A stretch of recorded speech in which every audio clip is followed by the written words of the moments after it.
Hi, it is a gorgeous fall day out, and I'm starting to think about what am I going to serve at Thanksgiving. And this year, with the Trails to Tasting going on, I thought what better way to spice things up and to make something new and exciting while introducing family members to nature and showing them the goodness that we have and sharing that bountiful nature with them is to make a cocktail or a drink that is perfect for this time of year.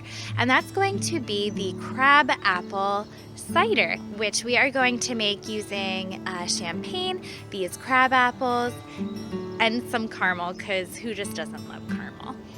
So let's start by identifying our crabapple tree. We have this tall, gangly, scraggly looking tree here. It has lost its leaves already in the fall. We do have one tiny leaf left, so we're going to use that for identifying our leaves.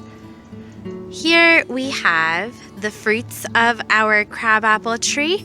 Crab apples are going to be around the size of a thumbnail, maybe a little larger, smaller, depending on your thumbnails.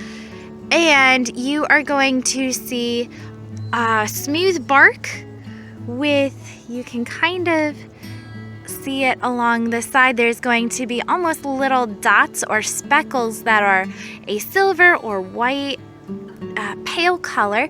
These are called lenticels. Lenticels are pores in the bark that allow for gas exchange to occur. So on apples, pears, cherries, things like that, the lenticels are going to be fairly large. Then we see the leaf here. This leaf is going to be generally an oval shape with maybe some small teeth or serrations along the margins of the leaf. You can also see here by the leaf scars or the places where the leaves were and then they fell off in the fall that it is alternate arrangement. You can also see that by the little buds here.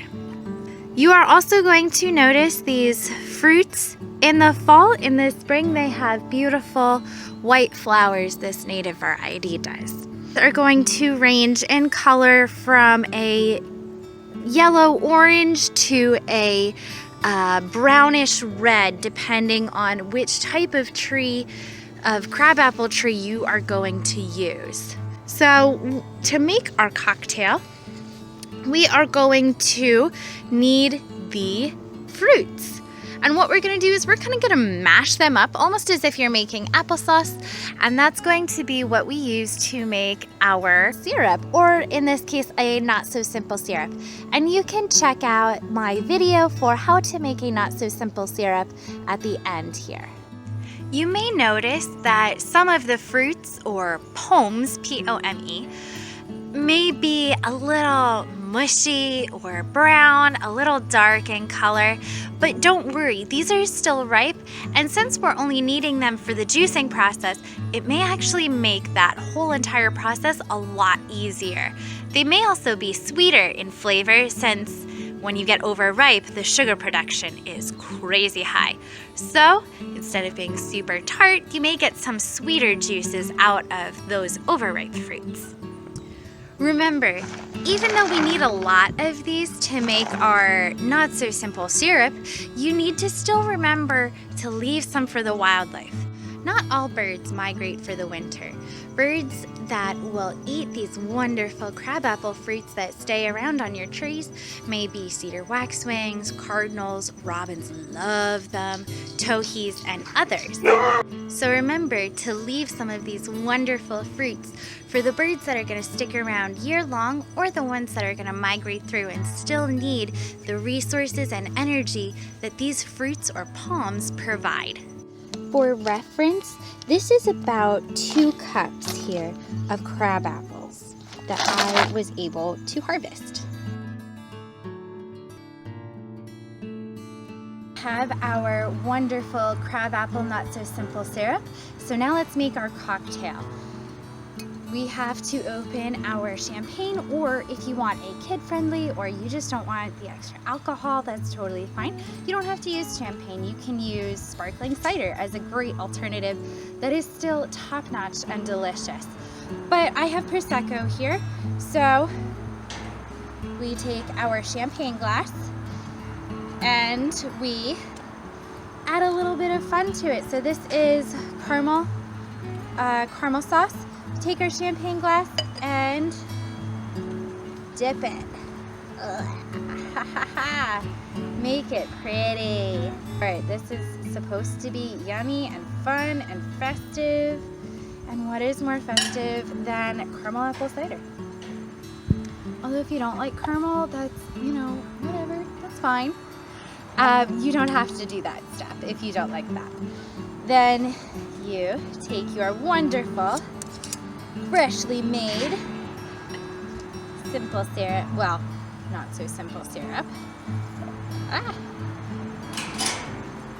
and fill the bottom of your glass with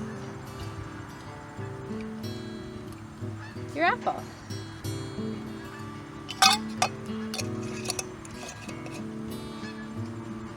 Then comes the scary part. Open your bottle.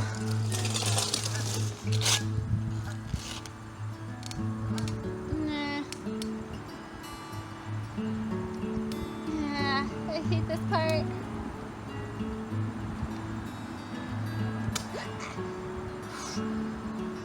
I survived. Always pointed away from you and others. Then top off your glass. Yay! Whoa, it's fizzing, it's bubbling. And then cheers to a wonderful autumn or holiday season.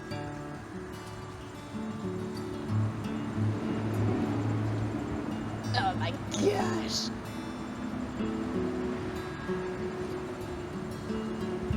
I'm 100% a basic girl when it comes to holiday drinks. Oh, it's so good. Oh, new favorite. Yes. Looking for more super festive ways to get into the holiday spirit with foraging and with wild edibles, or just looking for some information about ecology in general, head over to my website at www.theartofecology.com and click here to subscribe to my YouTube channel to stay up to date on all sorts of goodness in the natural world.